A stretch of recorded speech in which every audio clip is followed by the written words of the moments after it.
Now, children, as we know, we have previously discussed about introduction part of the tissues.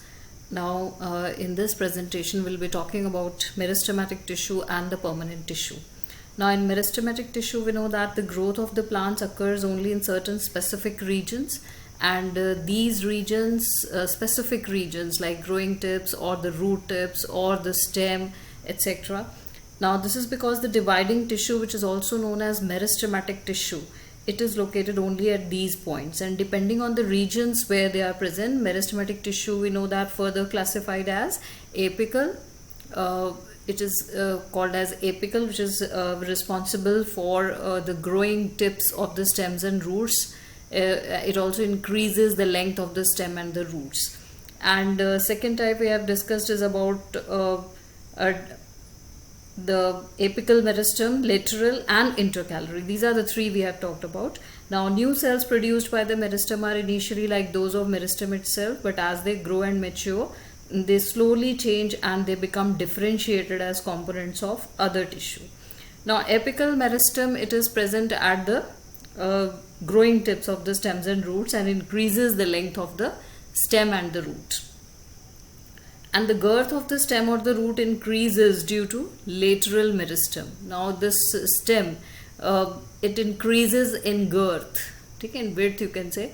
So that is because of the lateral meristem. And intercalary, there is third type of meristem which is called as intercalary, and it is located near the nodes or the internodes. So where the nodes and the internodes they are present, there this intercalary meristem is present.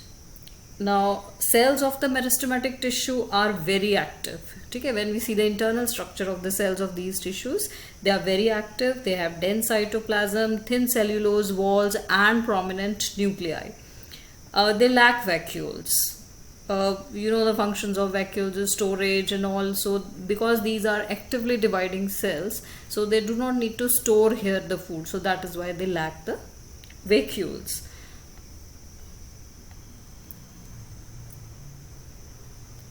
Now, what happens to the cells which are formed by the meristematic tissue? Once the meristematic cells they divide, and then what happens to them?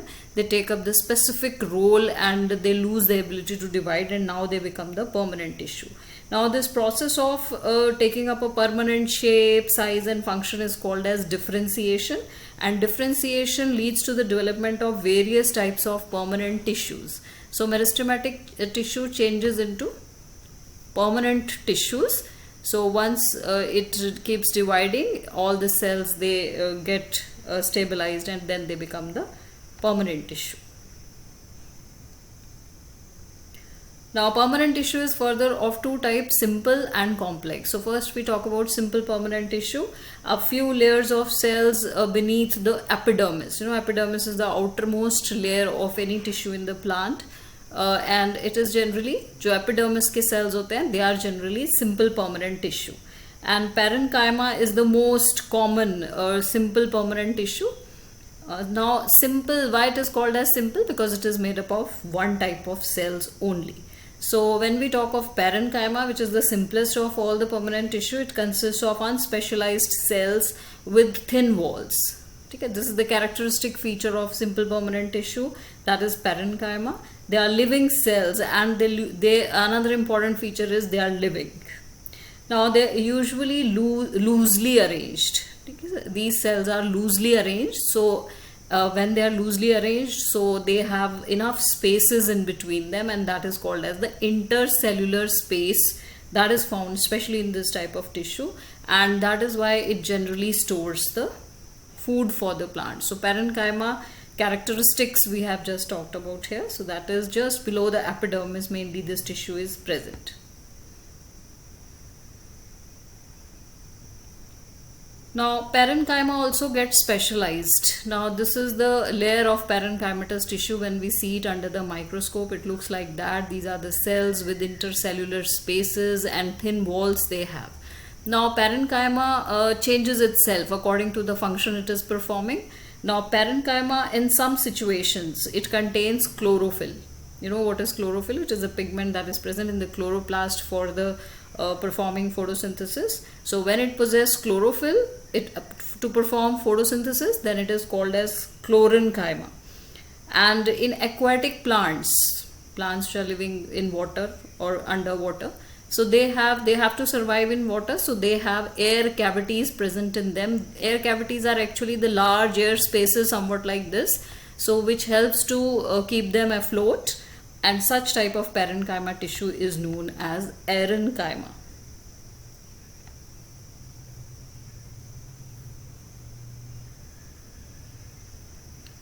Now, second type of important tissue that is present in the plants, that is collenchyma. So when we talk of collenchyma, we find that plants, they not only need to store the food, they need to be flexible also. Now the flexibility in plants is due to this permanent tissue which is called as collenchyma. You can see here collenchyma cells, they are there, and this tissue is called as collenchyma tissue. Now here we find that it allows bending of various parts of the plants like tendrils, stem climbers without breaking. When there are air currents, what happens is the plants, they do bend down. So this bending is due to these tendrils and stems. So that is why it provides the mechanical support. Now the tissue in the leaf stalks below the epidermis is generally what? Parenchyma. Now what is the speciality? The cells of this tissue are living, elongated and irregularly thickened at the corners. You can see here the corners, they are a little thicker of these cells. So why they are thicker? Because the presence of a substance that is called as cellulose, and they have very little intercellular spaces in between them.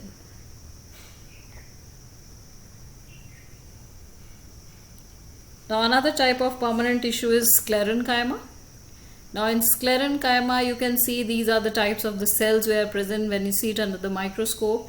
Now there are various regions in the plants which are hard and stiff like the husk of a coconut, and the cells of this tissue are mainly dead. Now it is made of sclerenchymatous tissues, and they are long and narrow as walls of these. They are due to the deposition of a substance which is called as lignin. So there is no intercellular space that we can find within these cells, and this tissue is present in the stem, around vascular bundles, in the veins of the leaves, and in the hard covering of the seeds and nuts. So this generally provides strength to the various parts of the plant. Now what are vascular bundles? Have you heard of this word? Vascular bundle is the vascular system which is responsible for transportation of water, food, xylem and phloem, etc. in the plant. So we'll be talking about this tissue also in detail in the coming slides.